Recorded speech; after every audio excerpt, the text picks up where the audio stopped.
following is a production of DallasCowboys.com and the Dallas Cowboys Football Club. How about them Cowboys? Yeah! Go Cowboys! Let's go, baby! Are you ready for a break? Yes. Are you ready for a break? Absolutely. Ready for a break? Yeah, and so much for that. It's time for The Break on DallasCowboys.com. We were on the break! With Ambar Garcia, Bryan Broaddus, Voch Lombardi, and Derek Eagleton. Welcome back to another episode of The Break. We are here live in SWBC Studios, and this is The Break presented by LG. I'm here with Voch and Bryan Broaddus. Derek will be back tomorrow. I keep saying that. He better come back tomorrow. Derek ain't come back. But we're going to start talking today about the breakdown with New York Giants offense versus the Cowboys defense. But before we get into that, let's talk about some of the latest news happening here around the building. The Cowboys brought in Jadeveon Clowney. He's here at the start for a visit with the team. And yesterday we spent a big chunk of the show talking about the Cowboys generating pressure and what they need to do that and all that. And then you got now a defensive end that they're bringing in to look at someone who's a veteran and has a lot of time and experience in the NFL. Wanted to get your thoughts and analysis and full breakdown on a guy like him and what he could potentially bring to the team if the Cowboys do decide to sign him. Well, Clowney's a dude, and you can always have dudes. There's always room to add dudes to your room. I think he's a veteran pass rusher, and the veteran side is really gonna matter here. So if you have a lot of young guys, right, Donovan Ezeraku, if you find yourself leaning on him too much, then Clowney is an older character that can come in, teach him some things. But more importantly, you don't want to lean on your young guys too much. Bryan, we're having this convo about JT, right? Jay Toia. Like, yeah, it's cool to have Jay Toia, but you don't want to lean on him too much. You want the young guy to kind of have as least pressure on him as possible and just kind of grow how you grow. So with the other guy that's not here anymore, because people in the comments, hey, we talk about the other character that's in Green Bay now. Donovan is like your third pass rusher. When Guy is not here, Donovan is your second pass rusher now. At least with Clowney, you bump guys down a little bit. Plus, Clowney's really good in the run game too, Bryan, and the Cowboys need plenty of that moving forward. Yeah, I think that when you're talking about these players, and to me, it's about identifying problems quickly. And if you feel like that maybe that you might be a little lax in one area, and people are probably saying, well, damn, Bryan, you had one of the best pass rushers in the National Football League here earlier, but it's, things move on. And so you have to find a way to make adjustments along the way. We kind of felt like that this edge group was one of the strengths of this team. And so now are you not happy with certain elements of that? I mean, I know Voch and I, Ambar, we've all talked about this, is, when with Ezeraku, a young guy, you don't want to get in the way of him learning and playing along the way. Marshawn Nealon is another guy that you kind of feel like that deserves more of an opportunity. So, with Clowney, they have something specific in mind if in fact that he is going to sign here. And Voch, you mentioned about the run defense stuff. That's kind of been something he's been good at, though. The older he's gotten better at that. So, and we'll see what other elements he brings as far as a pass rusher. But it's if you feel like that you're kind of struggling a little bit in some of those areas, well, by all means, just take a peek, kick the tires, and see what you get. And there's always going to be fans that are a little negative. I'm the YouTube guy, so I'm always reading chat to see what you guys have to say. Sometimes, commenting back. And the first thing that I kind of see is that, well, he's washed. He's an older player. Yeah. Don't think about Clowney as like a first overall pick kind of guy that's going to come in here, get 20-something sacks, and change how you do things. That's not really the case. But with pass rushers, you can never have too many of them. So even if Clowney's not a better pass rusher than Dante Fowler right now, is he a better pass rusher than Sam Williams? Can he get you more of a pass rush than Marshawn Nealon? I think that's something that you should be thinking about more, rather than is Clowney going to be like a one-man situation to come in here and fix everything. That's not going to be the case here. You're just adding help to a room that needs a little bit of help. Well, that's exactly what I was going to mention, because that has been the negative comment happening right now with the age and how old he is. But looking at what happened last year. What was he doing last year? Carolina. He was in Carolina last year. How much did he do? Decent run guy. He was a 2.5 sack guy. But when you're Carolina, teams beating the hell out of you, so they're going to run the ball a bunch. But prior to that, 9 sacks, and the year before, 9 sacks. So he's normally around the 8 to 9 sack range if he's with a team that's competing and we're playing well and he gets to go and rush the passer sometimes, right? I think that's kind of what you're getting here. So just doing football math. Let's just say Clowney's a 7-sack guy for you. You can damn use 7 sacks out of somebody right now. So yeah, he's older, but I think he's good enough to help you somewhere. So Bryan, how do you see a guy like him if they choose to proceed and give him a contract here with Dallas? How do you see him fitting in with this defense? Well, that's what Voch was kind of talking about, though. And you have to look at him now. This guy, I think he's far from being a starter anymore. I think you're looking at a rotational player, and that's what Matt Eberflus does. It kind of goes back to his teaching with Rod Marinelli. It's about the rotation. It's about getting a lot of guys involved, getting a lot of bodies involved. I'm kind of curious. I would like to know kind of a fly on the wall situation where they feel like, though, they might be lacking a little bit. Week 1, the pass rush and stuff like that wasn't great. You got the pressures. You got a quarterback that was holding the ball. You got a quarterback that was struggling with zone coverage that you were playing very, very well.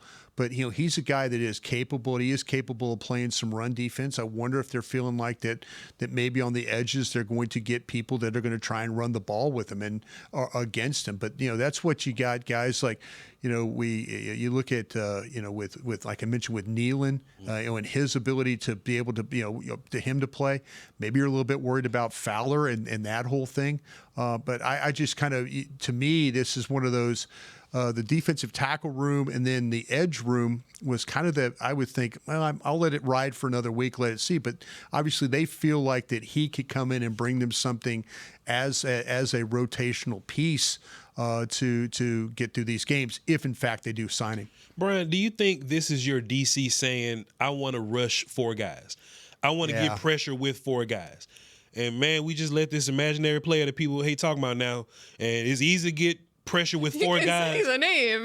People get so mad when you just. He's still an elite NFL player. Of course what do you is. mean? Of course, but people goofy, Amber. How you say goofy in Spanish? Come on, they say goofy in Spanish. How you say that?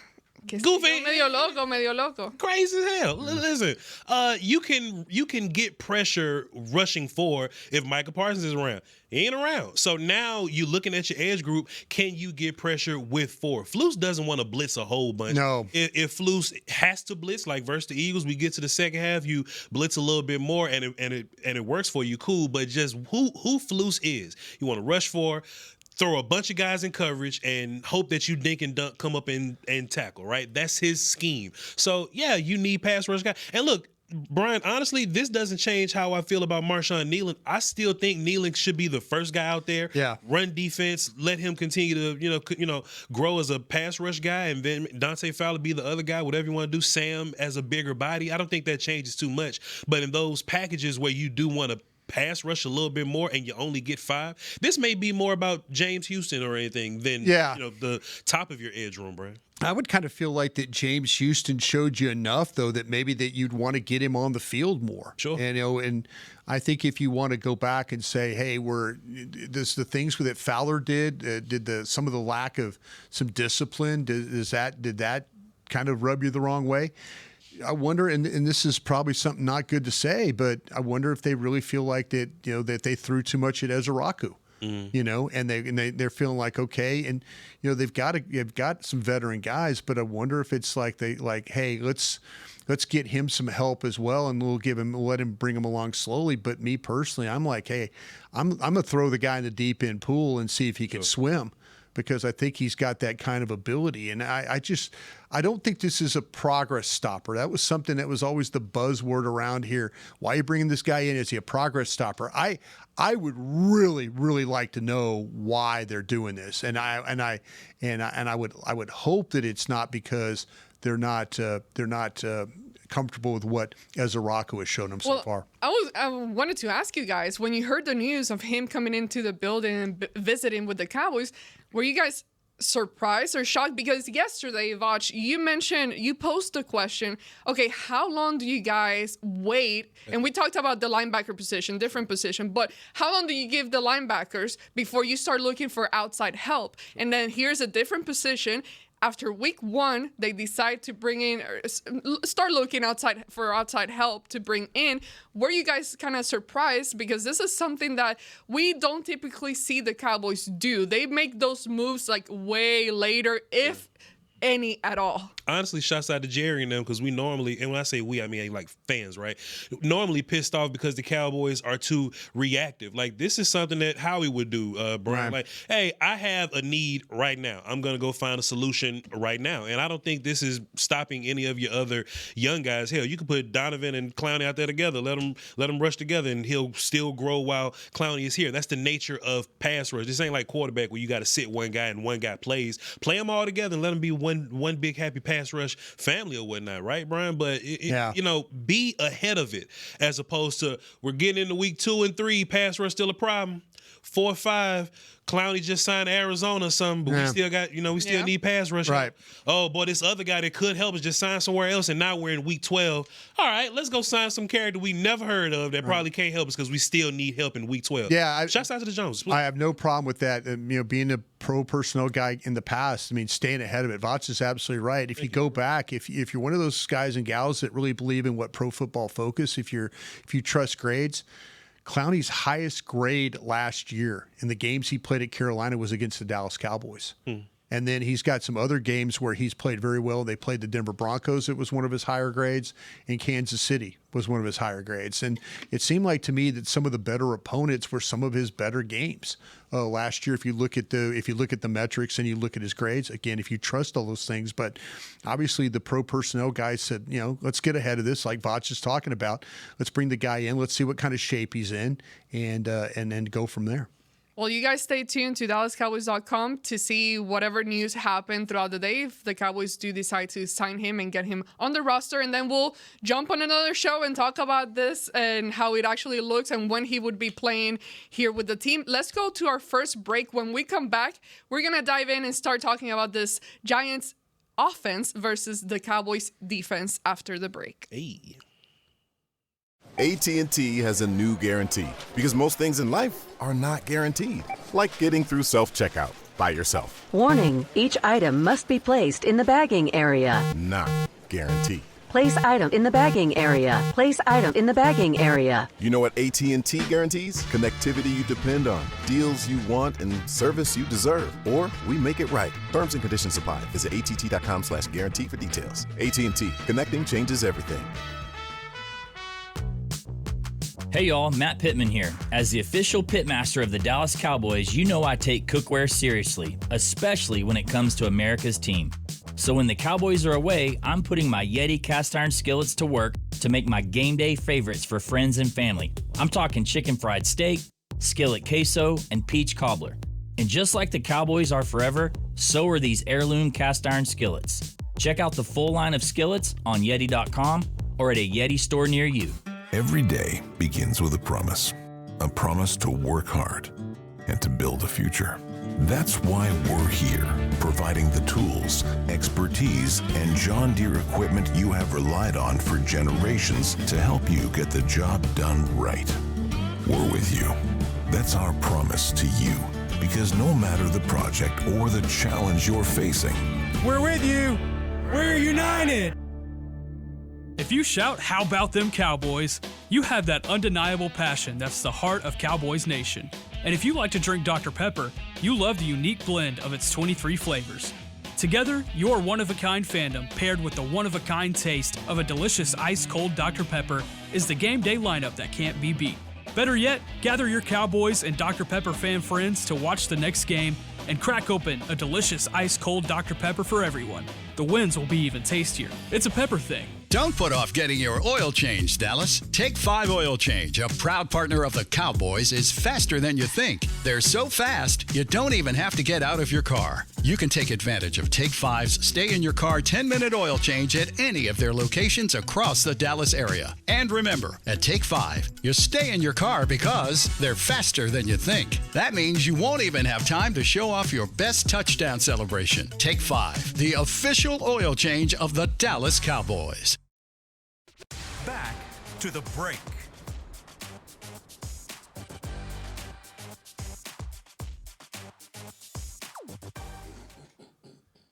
Choose perfection. Choose LG OLED Evo. Check out the best TV in the game at LG.com. Welcome back to the second segment of the break, presented by blockchain.com.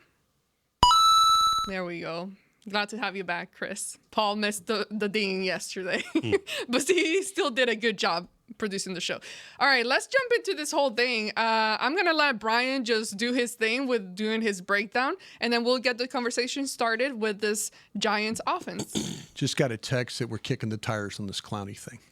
Oh, Okay. oh. Kicking the tires. That's why your eyes were, you were looking at me with like you had something on I was just being polite. Yeah. I was letting you finish.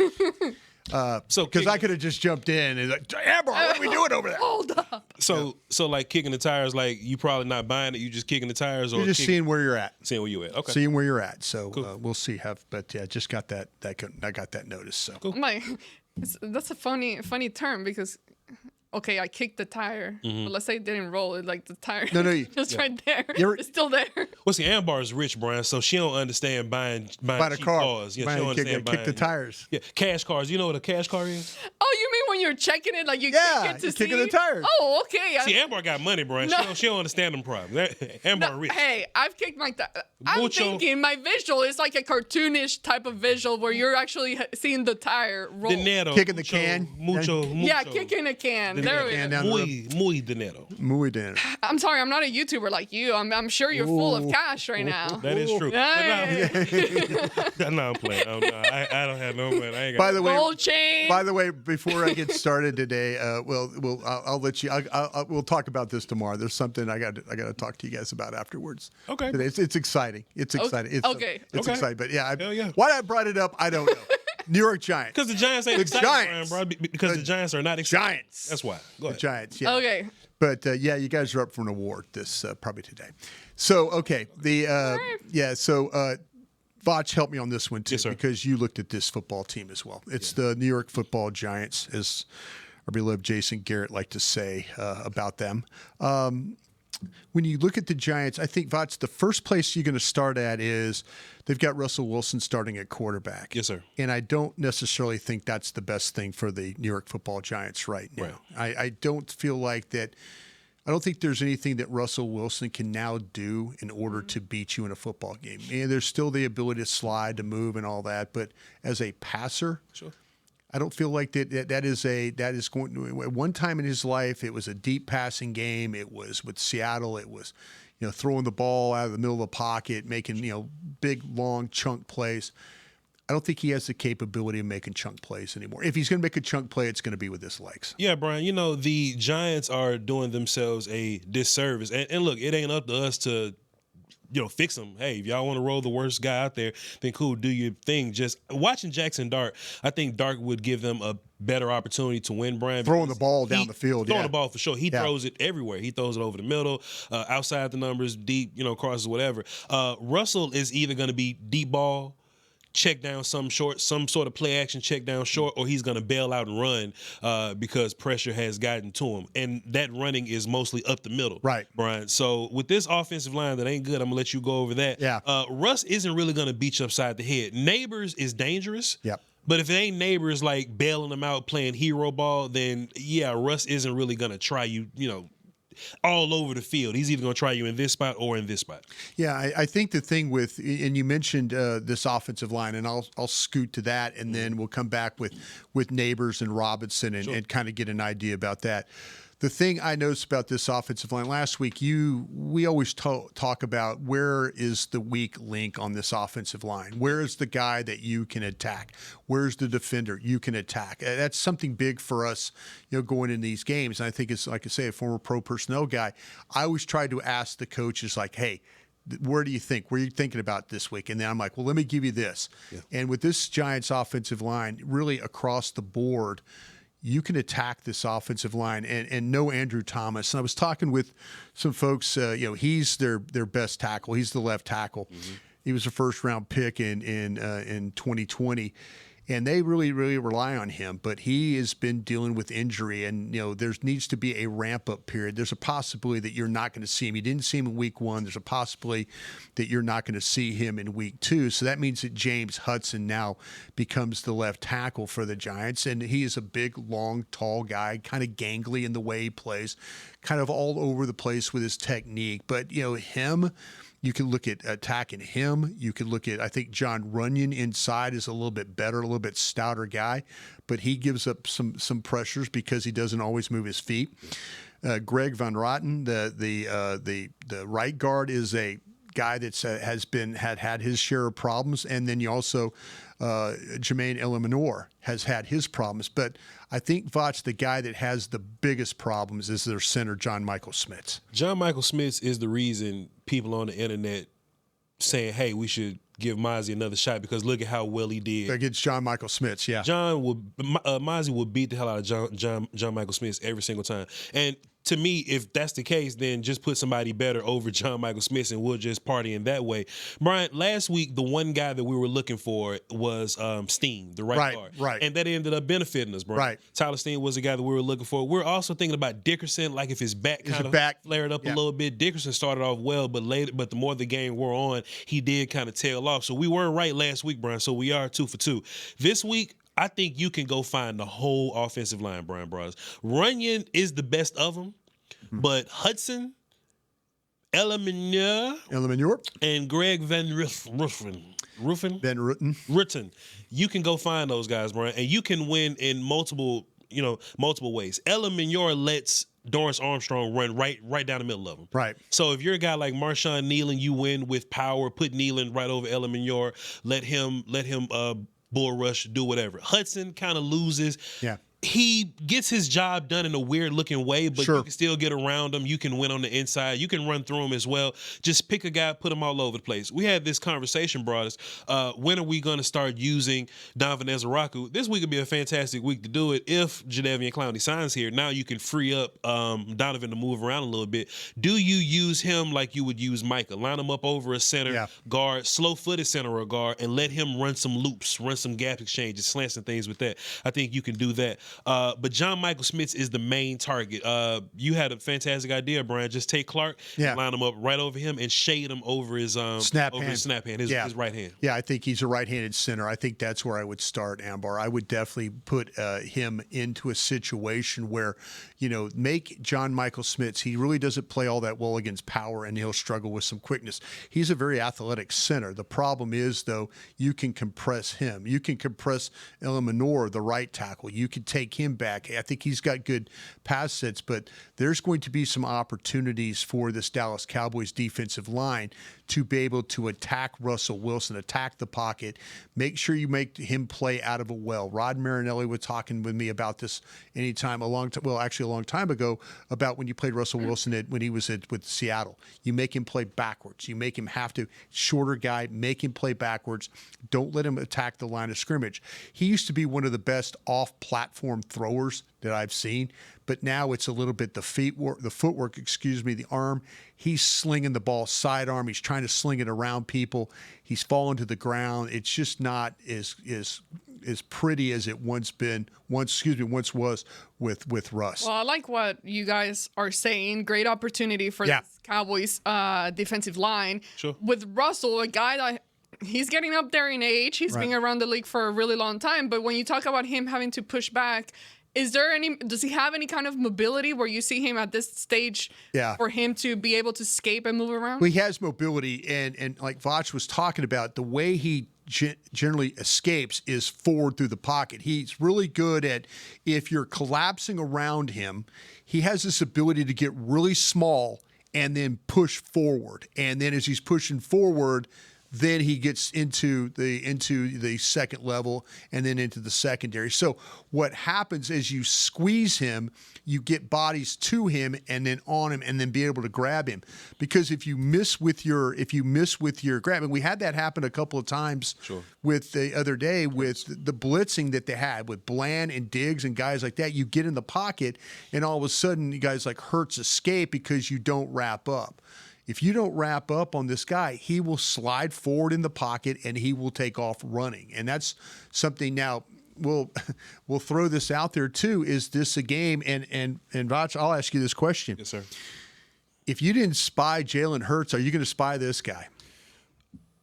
That was so fantastic. Brian, what a question. The answer is nah, because Jalen Hurts is the more dangerous. N-A-H? Nah, N-A-H, nah. Hell nah. You wouldn't, because, Russell isn't dangerous in the same way that Hurts is dangerous. But you should for practice, because I think it's negligence if you don't. You should just get used to having that guy, watching quarterback, spine, whatever, just a quarterback guy. For example, Shamar James doesn't have to do all the linebacker things. But if he's only quarterback spy, then let's see if he can do it, at least until Demo gets back, right? Because you have nothing but running quarterbacks coming up. So you have to get used to it at some point. Think about Russ, though, that makes him different from Hurts is I feel like Hurts wants to run. So you should have been spying Hurts. Russell really doesn't want to run. Russell got 44 yards of just bailing the hell out, just getting out of there. Right. And that just says survival mode. Survival. He's 44 yards of it. So that's really what the Giants line did. Like it'll rush. Hurts will step up and dip out. And he did that 4 or 5 times, and it ended up being 45 yards worth. Let me ask you this then. Yes, if you're the Giants, and after watching Week 1, Cowboys versus Eagles, and you see the result there, is that an area that you try to incorporate into the game where you're now asking Wilson to be more mobile and you build that into your game plan? I'm trying to be humble Voch on this thing. I'm trying not to poo-poo on the Giants too much, but you just dealt with Russell Wilson. With Jalen Hurts. Wilson ain't Hurts. Yeah. Tyrone Tracy ain't Barkley. The offensive line you just went up against ain't these guys that you got to line up against this week. Dallas Goedert, much better than Bellinger or whoever they're going to be playing tight end or whatever, right? Yeah. Malik Neighbors is the big trouble here. But it's only one of him, as opposed to the 2 top-tier wide receivers that you just dealt with last week, right?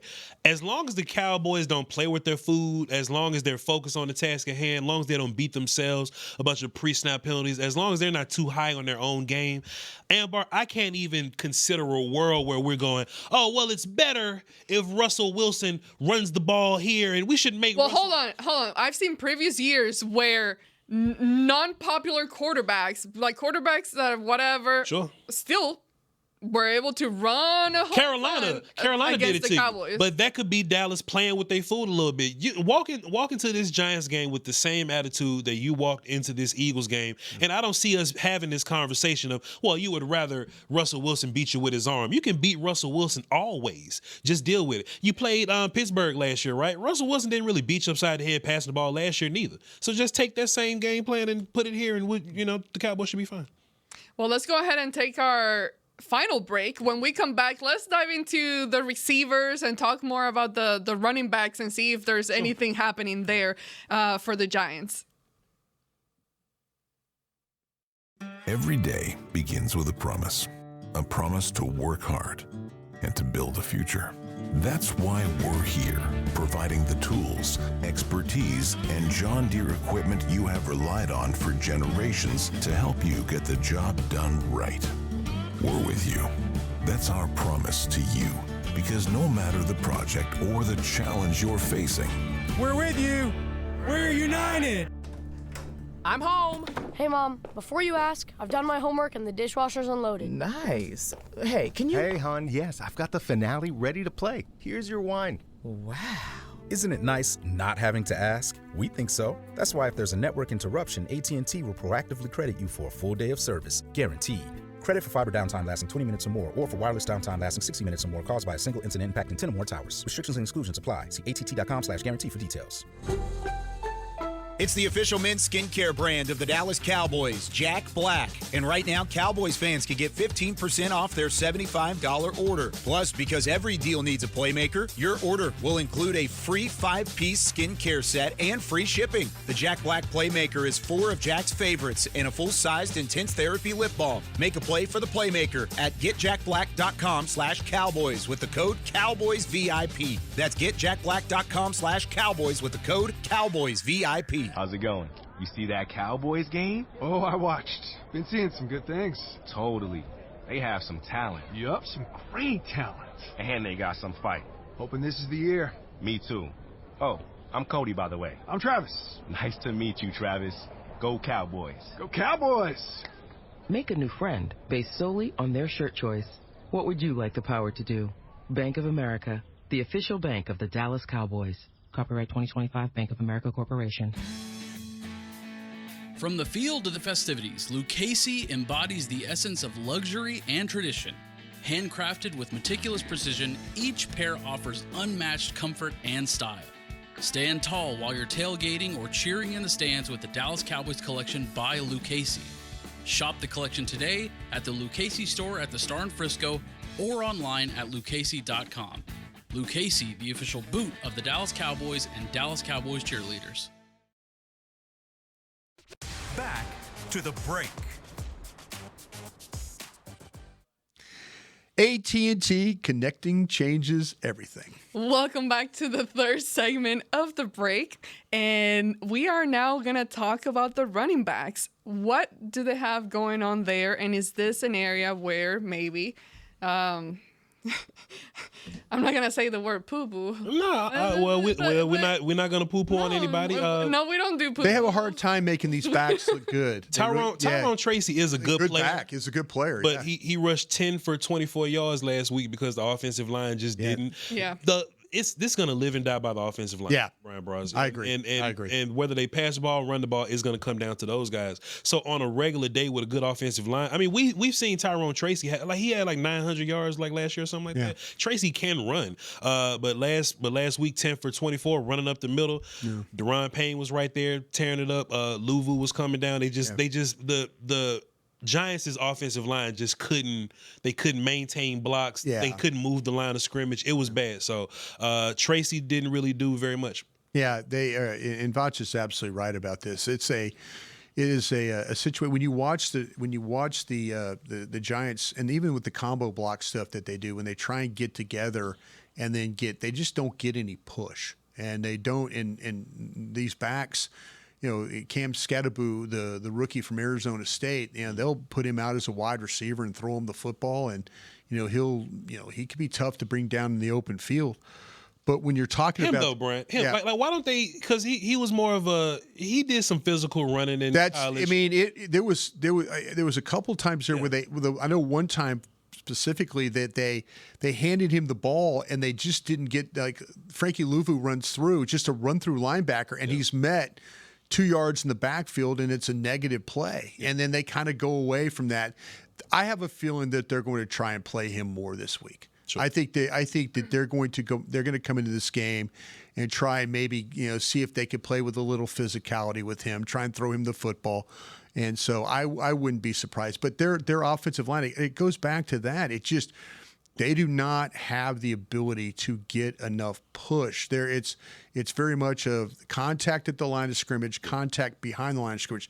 The Cowboys used to have that problem, and then last week, they were one of the best in the league, or better in the league. Mm-hmm. This after week one of like contact beyond the line of scrimmage. Sure. Dallas had some where they were getting push up front, where they were able to get some movement. Voch and I did a video on our website, on our show, the Doing All Right, that talked about that. There was a video where Voch showed you how they were able to get push, whether it was span forward, working with Guyton and, them getting push, and then you got the pullers. Yeah. The Giants lack all that. They really, really do.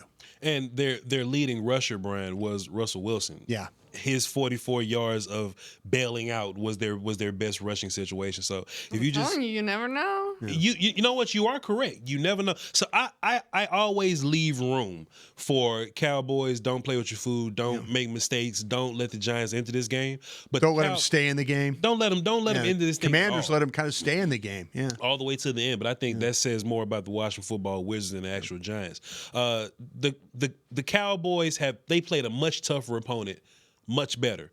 Last week. Take that same energy, put it here, they'll be all right. Yeah, absolutely. Now, an area where they could potentially face some challenges there with the wide receivers. We know there's a really good wide receiver there. So, but if you want to start talking about him, and then we'll get into the other wide receivers. Yeah, too. I think so with Malik Neighbors, and this is one of my LSU brothers, and he's been. He has been outstanding even through his last couple of years, as far as when they throw him the ball, his ability to make the catch. He's a guy that he runs really, really smooth routes. You could see him in and out of breaks.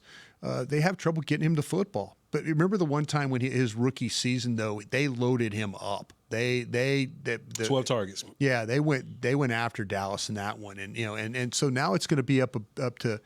How much of the zone coverage are you going to want to play against? You played really at 100% zone coverage. Yeah. If you look at the metrics last week, how much zone coverage do you want to play against Russell Wilson here? You kind of feel like you could get pressure. You kind of feel like you could play a little bit more man coverage. But Neighbors is their best weapon on the outside, I would say. Then Wan'Dale Robinson would be the next best weapon out of that. He wears number 17. They line him up in the backfield. They line him up in bunch formations. They put him in the slot. They kind of try and move him around. He's a guy they play in motion with him. So when they're trying to throw quick screens and stuff like that, Wan'Dale Robinson is the guy. And on third down, that seemed to where Russell Wilson was trying to throw the football. He was trying to find ways. They were setting up pick plays, rub plays. I expect the same thing. And but it's a little bit hard to pick and rub if you're playing zone coverage. Sure. Man coverage, it's a little bit, that might be something that we don't see in this game plan very, very much, especially if Dallas continues to play as much zone as they have. So, Bryan, do you think Flus is opposed to man coverage, or do you think that it was the Cowboys' best chance to win by muddying the looks for Jalen Hurts? I think Hurts, when you look at the metrics on Hurts, they will tell you that he is a very low-rated passer when he's having to deal with man coverage. Or excuse me, when he has to deal with zone coverage. Yeah. You make him have to read secondaries and make him have to make that throw, it's a little bit tougher. When he sees man, he sees separation, he makes some really, really good throws. Nothing against him, but the metrics will tell you his passer rating against man and versus zone there is a huge gap between the two. And the thing with Russell, he's going to get the ball out quick in this game because they do not trust their group. That ball is going to come out quick, and so this is where Robinson and Neighbors and those guys are going to that's where they're going to have to live in this game. Bryan, I actually think Neighbors may do a little more than Brown and he's a good player, man. Neighbors is so good. Like you really can just kind of throw it up in his general direction. He's going to come down. He'll just come down with it. And what Russell wants to do is to throw the ball deep anyway. Like he's either going to check or just throw it deep in. And as long as you're giving Neighbors some kind of chance or a shot, Hurts will hold the ball a little bit and not even give his guys a chance. Russell will throw it down there. Russell will miss and hit Pam Oliver on the sideline or something like that, but he will try, and Neighbors will come down with it. I think you can't let Wan'Dale beat you. No.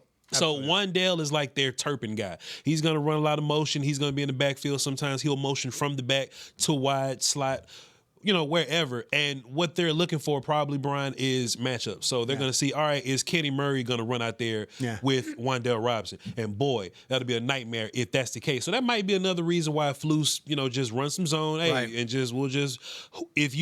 Wan'Dale Robinson runs into Deron Bland, fine.